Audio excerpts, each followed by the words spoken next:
Good morning, first of all, to everyone. We are continuing to pray for the safety and the security of Am Yisrael, of the soldiers that are fighting, and all the civilians that are taking part here in each and every one in his way. And today we have a special shiur. We have two shiurim actually. One shiur is now at 10 o'clock, and the next shiur will be at 11 o'clock. The first shiur we are going to speak today about the importance of understanding our right over the land, to try and explain a bit also about what exactly does it mean, that the whole concept and the whole idea of Eretz Yisrael. What is that idea? And under these circumstances of what's happening, sometimes we need to strengthen, mainly to ourselves, trying to truly connect to the idea of Eretz Yisrael, the Holy Land, what makes it holy and what makes it ours. So I would like to start off with a story from this story is basically from many years ago. Isaac, if I'm not mistaken, the president today, Bougie Herzog, so if I'm not mistaken, his grandfather was the chief rabbi of Israel, Yitzchak Isaac Herzog, and he's called after him actually. And his father was, if I'm not mistaken, Chaim Herzog, who was the ambassador of Israel to the United Nations. And during the time of him being the ambassador, there were several talks that he gave, and one of them was very memorable because of a special message that he said there. Herzog, the Herzog family are Leviim, they are Levites. And he spoke about that at the UN, on the stage, over the podium there, telling them and explaining to the Goyim, to the Gentiles, the idea that Hebron was one of the cities of the Leviim, and that Hebron actually belongs to them. And this was his basically, this was his speech, this was his talk. And what was so special about it is that he based his talk on the Bible, on the Torah. This is something that sometimes we do not use, sometimes we do not feel comfortable enough and convinced enough to share this idea, and to base our right over the land in connection to the Torah, to specifically to the parts in the Torah that we can find such a connection. So Herzog found a personal connection. The ambassador Herzog, as a Levite, he found a personal connection to the city of Hebron.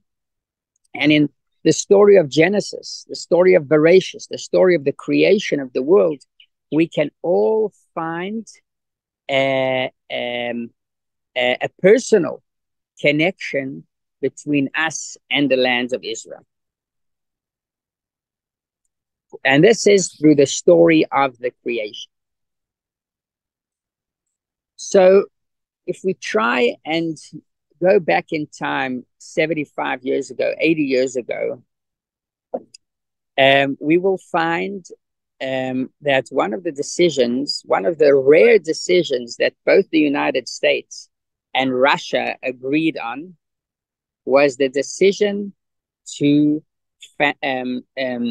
the foundation of Israel as a Jewish state, as a Jewish country. This is during the Soviet Union. This is during the days that was still known as the USSR. It wasn't known even as Russia. And nearly on every decision the United States and Russia couldn't agree on, they would vote against each other. However, basically the story of the UN declaring that Israel is a Jewish state was a miracle, because today and many years, during many years, the USSR was against Israel. They were the ones that armed the Egyptians. The 6-Day War, the Egyptians used Soviet weapons, MiG airplanes, Soviet tanks, etc. Not only Egypt, but also Syria and Iraq and many other countries that basically were here to fight Israel. The USSR supported them. And until the last moment, by the way, it wasn't a given decision that the UN would actually vote for founding an Israeli state, a Jewish state. But the miracle happened, and they went through. The vote went through. Again, the USSR then was built out of perhaps 20 countries, and all those 20 countries followed the decision of so-called Mother Russia, Mother Russia, and decided to vote for an Israeli state. Why we're speaking about this decision? Because we might think that the whole concept and the whole idea of Israel and of our right over the land is based on the UN's resolution, the UN's decision that there's a majority of countries that voted for an Israeli state, for a Jewish state. So therefore, that is the thing that gives us the right over the land of Israel. And the Rebbe's approach, and this is the approach that Chaim Herzog basically took, was very different. And in a certain way, it's sad to see these days that we need such an approval from other countries to defend ourselves. And it's very unfortunate that such a tragedy happened, that suddenly all of the nations around us agree on the fact that it is time for us to stand up for ourselves. We shouldn't need to come to this point. And could very much be that in a month's time, in 2 months' time, hopefully the war shouldn't take that long. But even if it does, perhaps the nations then would say, enough. You should stop defending yourselves. And we see that there are extreme nations and extreme people with extreme opinions that even now they say that Israel shouldn't completely defend itself. So once again, the answer is the story of Genesis, the story of Bereshis, and particularly the first Rashi on the story of Genesis. And Rashi asks a very, very interesting question. Rashi asks like this. We read the story of Genesis and something does not make sense. This Torah is it's a guideline for Jews to live a Jewish life. It is basically the basis to the Shulchan Aruch. It's the basis even before that to the Mishnah. It's the basis to the Gemara. It's the basis to the Shulchan Aruch. It's a basis to our Jewish lifestyle, to the Torah and mitzvahs. So why are we speaking about creation? Why are we speaking about the 6 days that Hashem created the world? Why are we going into all of the details of the descendants of Adam and Eve? Why are we going to the story of Noach and the flood? Right, these, don't get me wrong, these are very important ideas. And not only ideas, but they have an effect on us to know that Hashem was the one that created the world. But this should be something on the side. This should be something separate. This should be something that they're like many other stories that aren't really written in the Torah itself. Not everything is in the Torah. A lot of it is based on midrashim, on tales, and many other things are based not only on tales, but on like Kabbalah. Kabbalah was never written until the times of Rabbi Shimon Bar Yochai, and even then it was written from one to the other until approximately 500 years ago that they actually brought it to print. So the question of Rashi is, why do we speak about the creation of the world? And Rashi gives a great answer. And the answer that Rashi tells us is that a time will come that you will conquer Eretz Yisrael, you'll conquer the Holy Land. And when you will conquer the Holy Land, the Gentiles will say that you have stolen the land by conquering it. This land belongs to all of us, to each and every one of us. It belongs to all the nations. And you have stolen it. Therefore, for that reason, Rashi says that Torah tells us a story of Genesis in order to say that Hashem was the one that created the world. And therefore, Hashem has the right to decide to who exactly the land belongs. In other words, all the story of the creation and the following stories of the way that civilization developed has to do with answering the claim of the Gentiles. Gentiles might say, you stole the land belongs to each and every one of us, and the answer is no. Because of the fact that Hashem created the land, that's why he can decide who exactly the land belongs to. And this is very interesting. This Rashi is very interesting.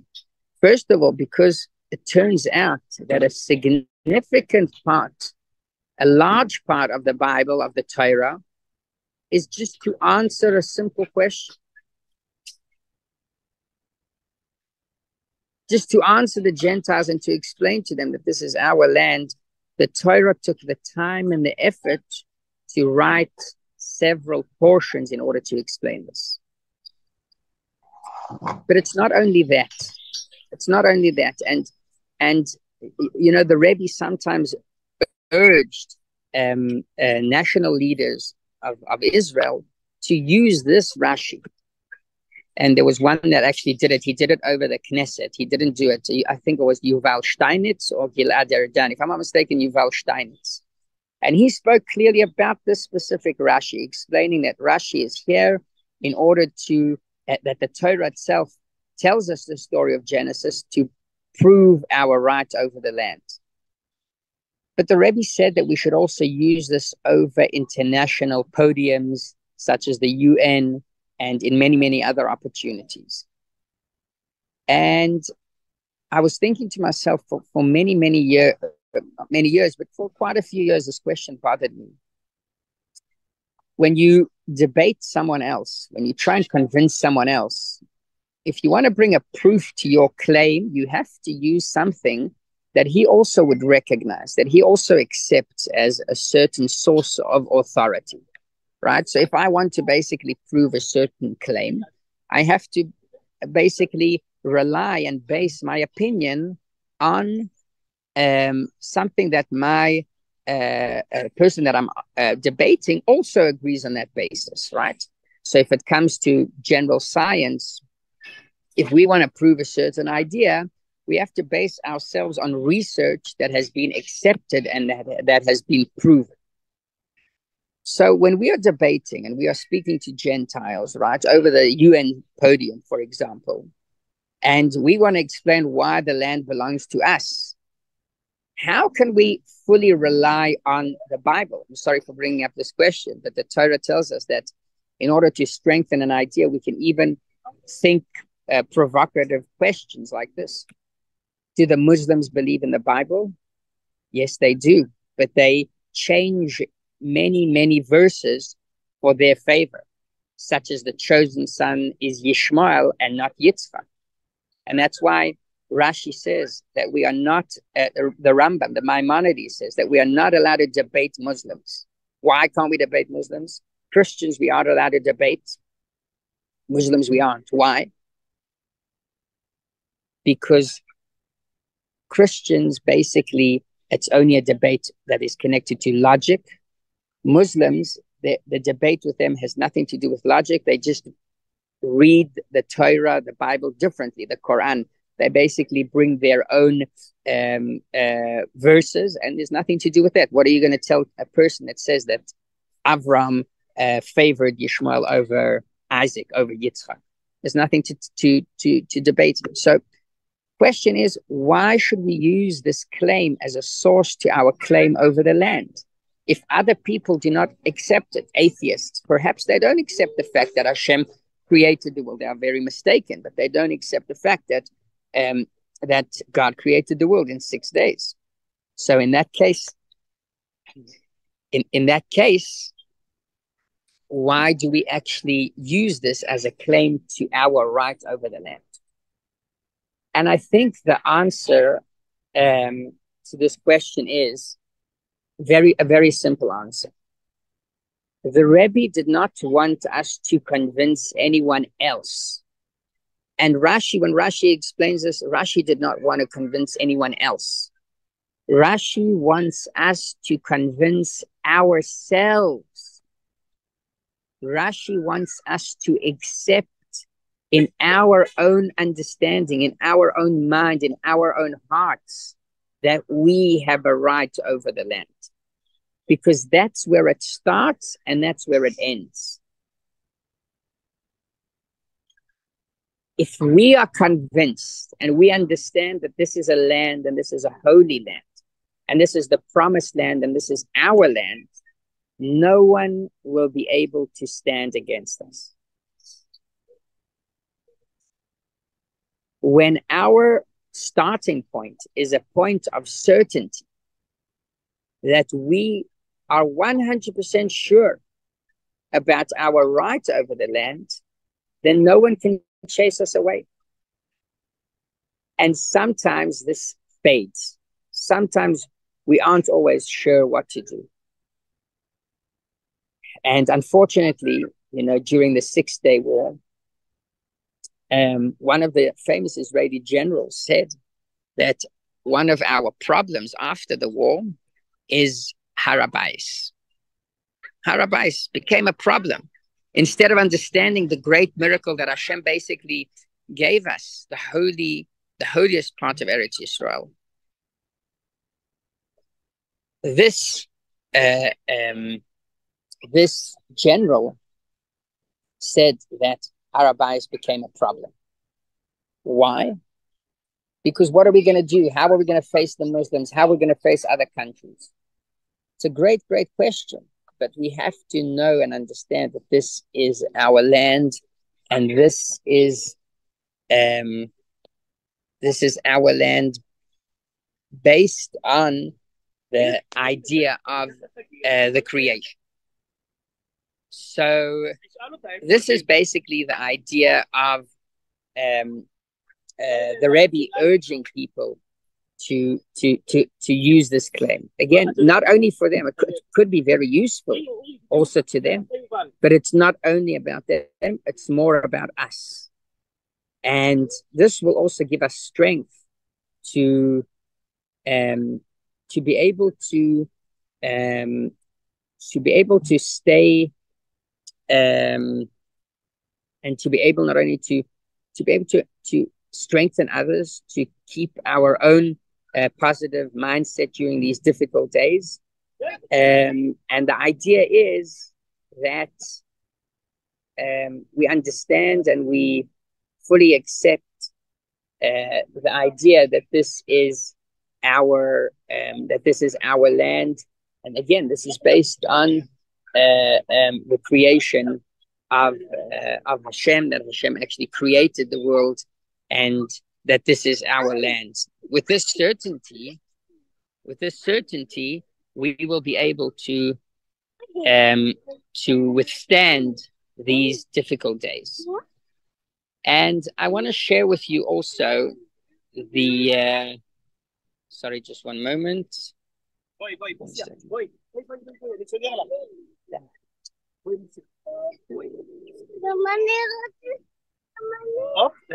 So there is another part also to this idea and to this claim, and it has to do with understanding in general, or trying to go in more to the claims of the Gentiles, that the Gentiles perhaps claim that we stole the land and we conquered the land.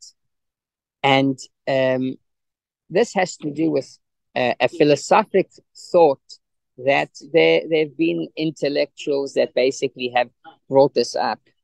It has to do with nationalism, with the general idea of nationalities, with the general idea of even supporting national teams, right?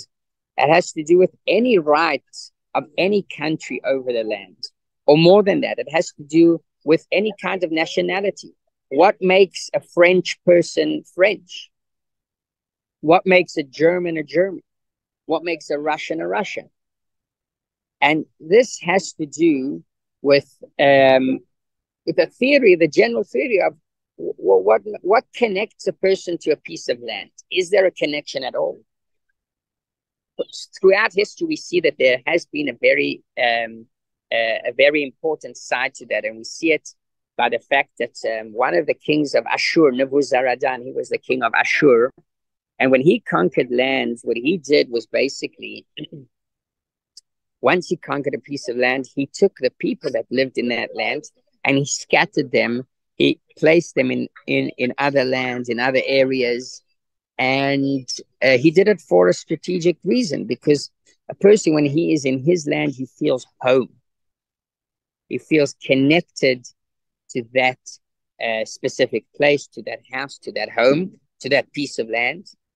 And if you want him to lose his identity, you move him from one place to the other. And this is interesting because this is a technique that has been used throughout history. This is a technique that has been used throughout history, and this raises the question: so, what makes a person connected to his land? Many philosophers say that there is no claim, and there was a philosopher, even an Israeli philosopher, a Jewish philosopher, Yeshayahu Leibovitz. Perhaps you've heard of him. That he says that there is nothing that really can connect an individual, a person, to a piece of land. So what connects the French to their land? Speaking the language. One thing is the language. The other thing is maybe perhaps certain foods, right? A croissant or something like that. And perhaps also living in a certain area. That is the only real connection, because if you take him to, for many years, to a different country, a different piece of land, you teach him a different language, you introduce him to different foods, he will lose his identity. So in other words, there is nothing in the essence of the person, in his being, that connects him to a nationality. And it's a question. The question is, why do actually people support their national team, right? It has to do with a person looking for searching for meaning and belonging. Everyone wants to have a feeling of belonging, to belong to something. And there's something that is most physical, is the land that you are on, that your feet are on. That's something that you can connect to in the most physical way, in the most real way, so to speak. So that's why people choose to basically connect in this way to their land, and as a result, to the language, to the culture, to the art, to the music, to anything else that develops, even to the national soccer team, baseball team, basketball team, whatever it might be, and to support them. So this is again the basis, basically, and this is what the Rebbe says. This is the basis to the claim that the Gentiles say, you stole the land. What connects you to the land of Israel? If we'll take you to a different place, if we'll take you to the United States for 200 years, that's it. You should lose the connection to Eretz Israel. Speak a different language, eat different foods, connect to a different culture. You should lose your identity. You should lose your connection to the land. And it's so interesting because we went actually on a tour with the Bet Midrash group that we have here at the Chabad Center. We have a Bet Midrash group Sundays and Tuesdays in English. And we went to a tour to the tunnels of the Kotel. And at the tunnels of the Kotel, there are a few tours over there. One of them is the tunnels going through. We didn't go to the tour of the tunnels. We went to a different tour. It's basically a 3D tour, very interesting to go and see. And the tour is tracking the origins of each nation, or of each part of the Jewish nation, where they came from since the time of the exile 2,000 years ago, tracking their journey from the moment they left Israel until the moment we returned to Israel. So we talk about approximately 2,000 years ago, coming up 2,000 years. 2070 will be 2,000 years since the destruction of the Second Temple. So tracking many people that left to Babylon, that many people that left to Rome, many people that left to Spain, and then from there, and from Spain, they needed to leave at a certain point. The Spanish Inquisition, right? The Inquisition that caused the Jews to leave Spain and move to Poland and into the United States, some of them to South America, South Africa as well. Very, very interesting to go and track that down. But there's something fascinating about that tour. And it is the fact that you see that every moment in history that the Jews were allowed to return to Eretz Israel, they returned to Eretz Israel. They came back to the promised land, even if it was for 20 years. The Ramban, Rabbi Moshe ben Nachman, he came to Israel. It wasn't for many years. The Rambam was buried in Israel. Many other, Rabbi Yosef Karo, the Shulchan Aruch, he didn't start off in Israel, he started off in Spain. He ended up here in Israel. He lived here. And this is something that even if we know even about the Tzom Gedalia, there was a bunch of Jews that still had the opportunity to stay in Israel after the destruction of the first temple. And they stayed. So this shows us that, and it's also about the feeling, people that visit Israel, people that come to Israel, even for, they make Aliyah, there's a feeling of home. I have relatives that just made Aliyah. My grandmother made Aliyah 2 years ago. My uncle made Aliyah half a year ago. I have another uncle that's making Aliyah. He's supposed to make Aliyah in 1 month's time. And they all say that the moment you come to Israel, after a few days, you already feel at home. And this is something that I'm sure many of you can relate to. So here we are starting to understand that there is something deeper about our connection to the land. And this is something that it's not something we can fake, right? It's not something we can pretend. This is something real. And why is that? It is the fact that Hashem was the one that created the world. And therefore, if it's not someone that created, if it's just someone that gave you a present, so you can give that present to someone else. If you purchase a product, you can resell that product. There is no connection between the product to the person himself. And the moment I get a certain product, I can pass it on to someone else. I can give it as a present. I can give it to a friend. I don't really connect with my full identity to that product. Even when I get a gift from someone, I can give it to someone else. And even if I happen to use it, there is no real connection between that product. Now, imagine something that wasn't given, but it's something that I worked on. It's something that I developed myself. It's something that I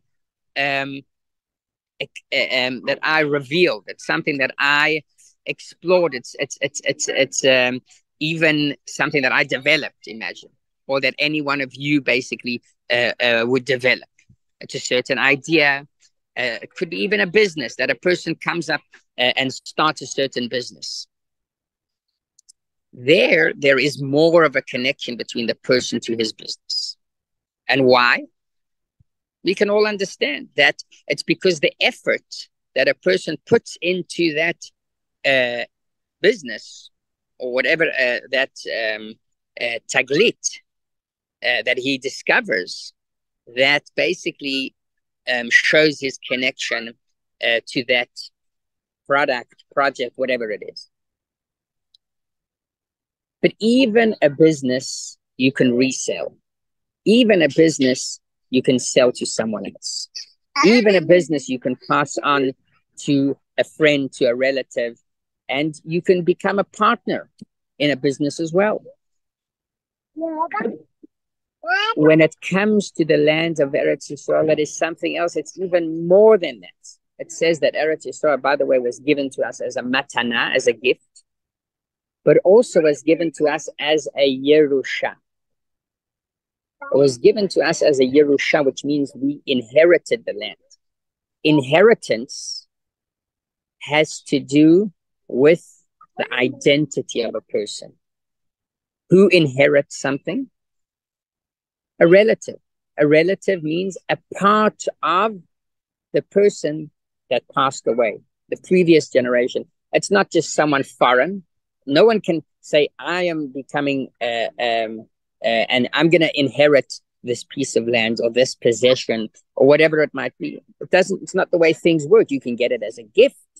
Inheritance means that you are part of the person that it belonged to, and therefore you deserve it. Therefore you get it. So there is a way that we say that Eretz Yisrael was given to us as a Yerusha. But the source of the Yerusha itself starts from something even deeper than that. The source of the Yerusha of inheritance starts from the point that Hashem created the world. Now imagine you could create something ex nihilo, which means it did not exist before. We're not even talking about a goldsmith that makes out of simple gold, he makes out of it a jewel or a kiddush cup, right? That even shows the connection. Or an artist that basically goes and he paints a painting or draws a drawing. He puts all of himself, all of his identity into that picture or into that drawing, whatever it might be, whatever piece of art it is, music as well. That is something that we use tools around us and we just add on to it. When Hashem created the world, we have to understand there was nothing here. There was nothing. We can't even understand what nothing means. How could it be? There's got to be something, because our human mind can comprehend only the idea of certain existence, but not the idea of nothing at all.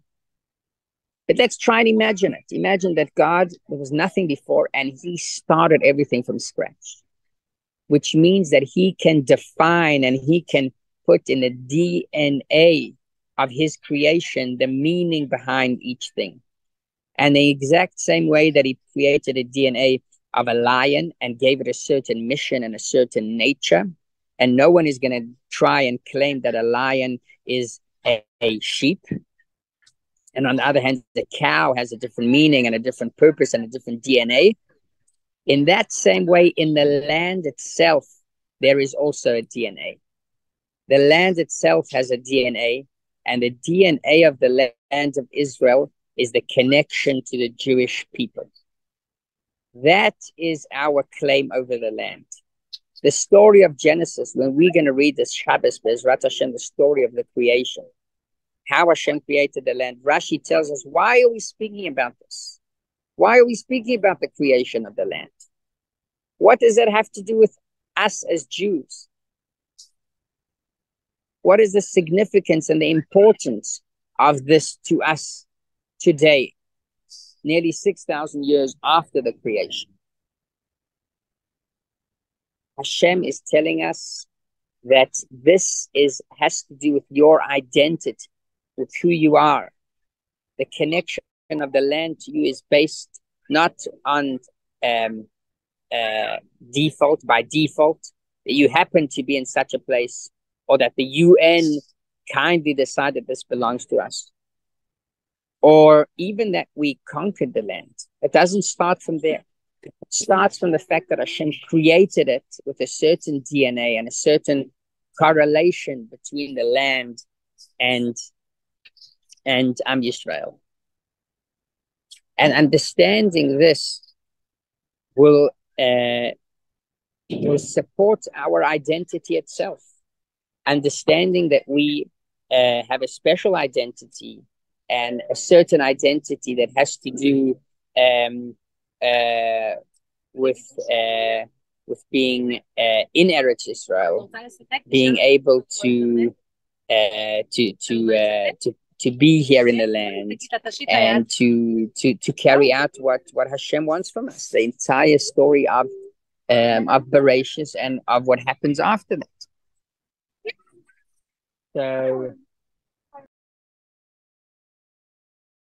So what we can see in this Rashi is perhaps the introduction to the entire idea of Torah and mitzvahs, of Hashem basically giving us the land, giving us a mission, a life mission, and Be'ezrat Hashem, we should be victorious, and Be'ezrat Hashem, all the soldiers should return home safely, healthy.